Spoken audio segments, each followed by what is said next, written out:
So I got COVID, it was last Monday, it's been 10 days now.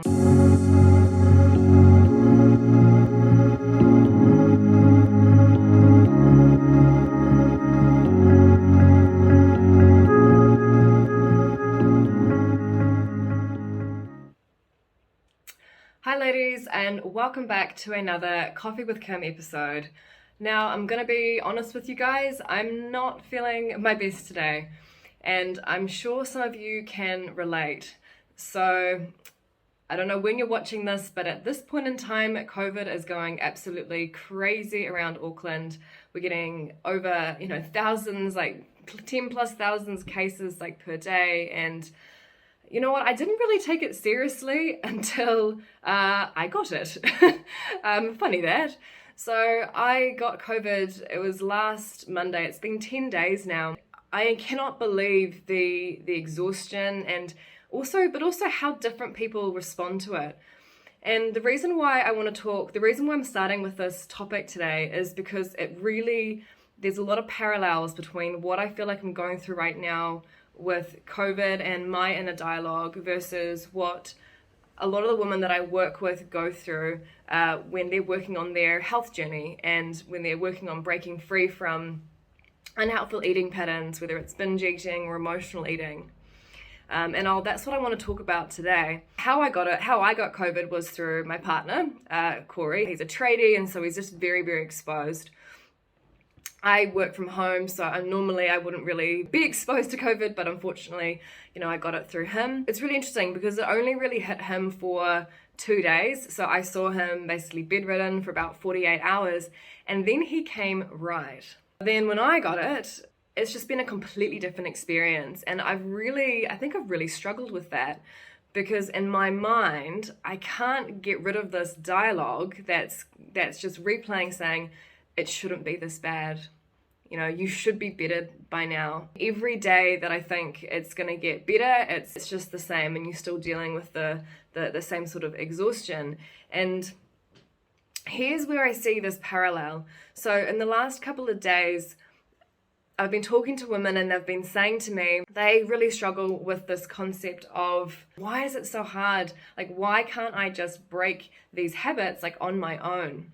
The problem with saying things like, I should be better, I should be able to do this, why can't I do this, is it leaves us feeling like we're not good enough. It leaves us feeling like, we're failing. And these are emotional states that aren't pleasant, right? So it's worth thinking about how we can change that narrative. The other problem with repeatedly telling yourself, I should be fine, is it often holds us back from actually seeking help or from slowing down. So for me, because I'm refusing to accept that this is actually tough and I can't just snap my fingers and make it go away, I've been really resistant to resting and slowing down.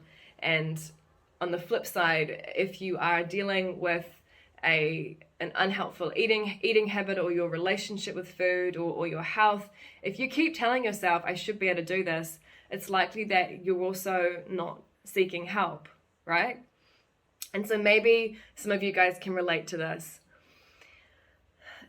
But let's just remove the stigma around, asking for help for a second. When in your life, whether it has been in the past or happening now, when in your life have you found yourself suffering because you keep telling yourself, I can do this on my own, I should be fine? When I think about this question, it actually takes me back to that same time of having an eating disorder where I keep saying I should be fine, and this problem that I have didn't get solved for a good 5 years. So here's a really good time for self-reflection. I really want you to think about this. In what situations in my life is this dialogue around I should be able to do this on my own causing potentially unnecessary suffering? The other question that we can use to help us move forward with this is thinking, okay, what is the true cost of me listening to these shoulds and shouldn'ts? And what is the story that we are telling ourselves about what it means to honor that self-care part of us that's saying slow down, that's saying ask for help. And, even if we could work this out by ourselves, like over time, what is the cost of not having it solved as fast as we want it to? I look back and I managed to recover and I managed to get through what I was going through without seeking help. But that came at a massive time cost, right? And I think that that's something that we can say to ourselves is, you know what? Sure, maybe with enough discipline, maybe with enough willpower, maybe with enough trial and error, I could work this out by myself. But how long is it going to take us? And, is it really worth doing that when there could actually be a faster route? What I know that I need to do is actually respect that I can't just move through this sickness as fast as I wanted to, and I know I'm going to have to rest and to slow down in order to move through it, because I haven't actually taken any time off, which is a little bit silly, and it's not something that I recommend, and I actually had a full-on breakdown yesterday because I was just like, I just was so frustrated that I wasn't moving forward. But at the same time, I hadn't even given myself the opportunity to move forward. So if you're feeling stuck in a rut, whether it's that you need to slow down, or your gut feeling is telling you that you've been working through this on your own for long enough, it's time to seek help, I would really invite you to honor that and to remove any shame or guilt and let go of your ego around that. Our ego can be really helpful in some ways. Our ego helps with our self-esteem. And I do think that there is an element of benefit when we are saying, like, I'll do it on my own, I'll be determined and I'll work hard. Like, I'm all for working hard and I'm all for self-discovery and figuring things out, like, on your own. But I'm also a big fan of seeking expertise or seeking guidance, like, when you need it. And I'll give you an example of that. So when I started a business, I didn't have any business experience. And yes, I could have just carried on figuring out all the nuts and bolts by myself. I actually started doing that. But then I realized, this isn't my expertise. I don't have the tools in this area. I'm going to invest in myself, invest in a course so that I can get to where I want faster. And if I had that same mentality when I was dealing with disordered eating, I think I would have come out of that way quicker. You may have this work ethic, and given a roadmap, you can figure things out, like, quite easily.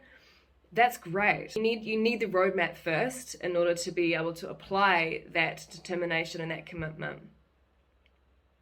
So, for example, I knew that I needed tools, more tools in my toolkit to improve the business and invest in that. But if I sort of fell off track with my nutrition, I wouldn't probably go to a nutritionist. But that's only because I have the knowledge and the tools, because it's what I do for a job. I've been to university. I've got the tools myself. Like, don't get me wrong. There are some situations where I do encourage you to first look inwards and try and work things out on your own. I do believe that a lot of the time the answers are within us. The only catch is if you don't have the tools, that's when it's worth seeking help.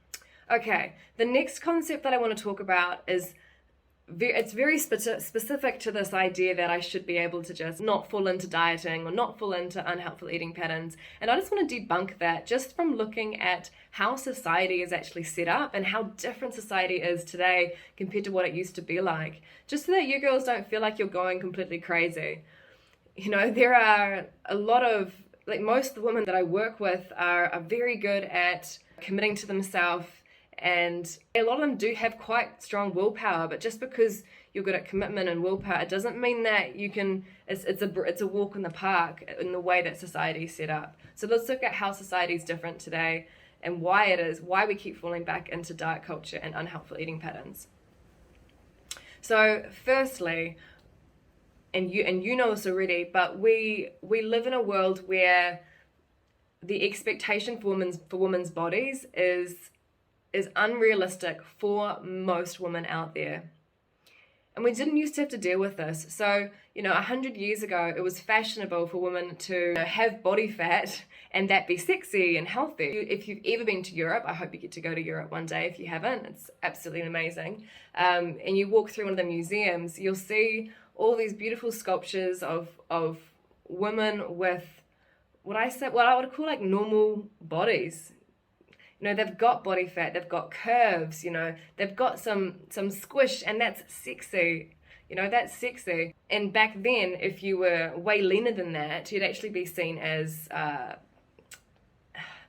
you'd be put into like that poor girl category. Is that like this like skinny body it's very unattainable and unachievable for most people's genetics. So I've been really lucky because I've grown up in what I call a very thin, privileged body. And genetically, like, I think I said this in the last episode, like my body's very, very tiny and I don't have to do much to maintain that. But I just want to make it really clear that that is just through genetics. It's not because I do anything special with my nutrition or my exercise. And so if your body naturally holds more body fat, that's okay, and you don't want to start labeling that as unhealthy. If you're nourishing yourself confidently and you are, you're moving your body and you're not falling into overeating patterns, it's quite likely that that could be your body's healthiest weight. We don't have to fit into this like thin ideal in order to consider ourselves healthy. So we've got this massive pressure these days, which we didn't used to have back then. The other massive change is we didn't even used to have diets. Like diets are like a new thing. It feels like they've been around for years and years and years, and they have, but it wasn't that long ago in the grand scheme of things where nutrition was very simple and we were more concerned about getting enough food rather than having too much. So we now live in a world where there is excess food, and so we don't have what we used to have in terms of, I guess, an easy way to... We just didn't have to think about it, really, because it was, like I say, we were more concerned about getting enough food rather than having too much. So that's changed. We've got this constant access to food. And in terms of how we're programmed to make the most of food while it's there. So you got to remember that although times have changed, our programming hasn't necessarily kept up with how fast society has changed. So our minds are often still in that kind of poverty mindset of make the most of the food now in case we go into a famine. So we didn't used to have diets, and we didn't used to have all this access to food. The other thing that we didn't used to have was social media. And I think this is just such a contributing factor to why girls are feeling like they have to restrict their food and eat a certain way and look a certain way. We're just getting there's this constant comparison thrown at us through Instagram and through Facebook. So you didn't have to deal with that once upon a time. Now you do. So when you think about all these changes that have happened in society, it's no wonder that we are more confused around what we should be eating, and we've got a much stronger comparison images going through our head. We're comparing what we look like to the thin ideals in social media. We're comparing what we eat to what is perceived as like the perfect diet. And so it can just all get very, very overwhelming for women in today's society. And so I hope when you think about it through that lens, you can be a bit more compassionate towards yourself around why it is so difficult these days to just eat normally. Okay.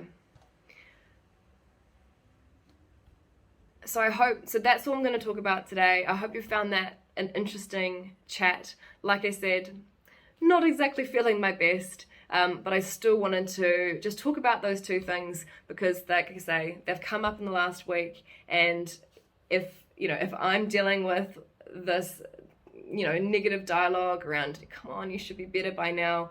And the other girls I've talked to, if they're dealing with this kind of the inner critic saying you should be better, chances are that there's some of you out there dealing with the same things, whether you're dealing with COVID or you're battling yourself in terms of whether or not to get help. I want you to know that you're absolutely not alone, and hopefully this maybe gives you permission to either rest or to look at seeking help in whatever way that looks like, whether that's getting more information to build your toolkit, or whether it's actually seeking help from somebody to help you work through whatever you're struggling with. Okay guys, I will see you next week. Thank you for tuning in. See ya.